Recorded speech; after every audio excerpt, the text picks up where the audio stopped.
नेता प्रतिपक्ष जयराम ठाकुर ने कहा कि विधानसभा के इतिहास में आज का दिन काले अक्षरों में लिखा जाएगा। कटौती प्रस्ताव के दौरान जब फाइनेंशियल बिल पर चर्चा होती है तो उसमें डिवीजन मांगने का अधिकार है। वॉइस वोट ही इसके लिए पर्याप्त नहीं है। वोटिंग के लिए जब बिल रखा गया था तो वॉइस के आधार पर भी बीजेपी के पक्ष में समर्थन था। कांग्रेस के विधायक का भी उनको समर्थन प्राप्त था, लेकिन जब डिवीजन मांगा गया तो स्पीकर ने बिना सुने सदन को स्थगित कर दिया। बीजेपी के सदस्यों की संख्या ज्यादा थी। फाइनेंशियली बिल के गिर जाने से सरकार चली जाती है, यही स्थिति पैदा हुई। सरकार अपना बहुमत खो चुकी है। कांग्रेस के विधायक सदन में उन्हें समर्थन देने को तैयार थे, लेकिन ये सुना नहीं गया। उन्होंने कहा कि ये सरकार बहुमत खो चुकी है, मुख्यमंत्री को त्याग पत्र दे देना चाहिए। माहिती दूसरी तरफ करो, ठीक है? बस डिमांड क्या थी सर? देखिए, इस बात को लेकर के ये हिमाचल के विधानसभा के इतिहास में काले अक्षर में लिखा जाएगा ये अध्याय।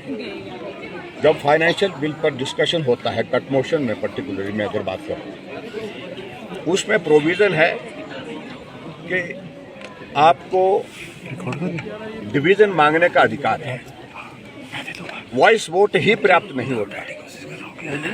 लेकिन आज विधानसभा में जब डिस्कशन करने के बाद हेल्थ पर डिस्कशन पर जो हमारा कट मोशन था, उसका रिप्लाई मिलने के पश्चात जब वोटिंग के लिए स्पीकर साहब ने हाउस में वो कट मोशन रखे, बिल रखा, तो वॉइस वोट के आधार पर भी जो कट मोशन जो है उसकी फेवर में थे भारतीय जनता पार्टी के, और भारतीय जनता पार्टी के साथ साथ में उधर से कांग्रेस पार्टी का भी समर्थन उसमें था। कांग्रेस पार्टी के भी सदस्यों का उसमें समर्थन था। लेकिन जब हम डिवीजन मांगने के लिए खड़े उठे, अपने डिवीजन मांगना चाहा, तो स्पीकर साहब ने बिना सुने एकदम हाउस जो है वो एडजॉर्न कर दिया। जो नियमों की अवहेलना है, नियमों का उल्लंघन है। नियम के हिसाब से अगर वॉइस वोट के आधार पर हाउस में क्लैरिटी नहीं होती है, स्पष्टता नहीं आती है,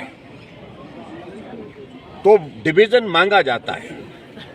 और आज जब हमने डिवीजन मांगा तो हमारे सदस्यों की संख्या विधानसभा के सदन में ज्यादा थी, और उस पक्ष से भी, उस सत्ता पक्ष से भी बहुत सारे सदस्य उसमें शामिल होने के लिए तैयार।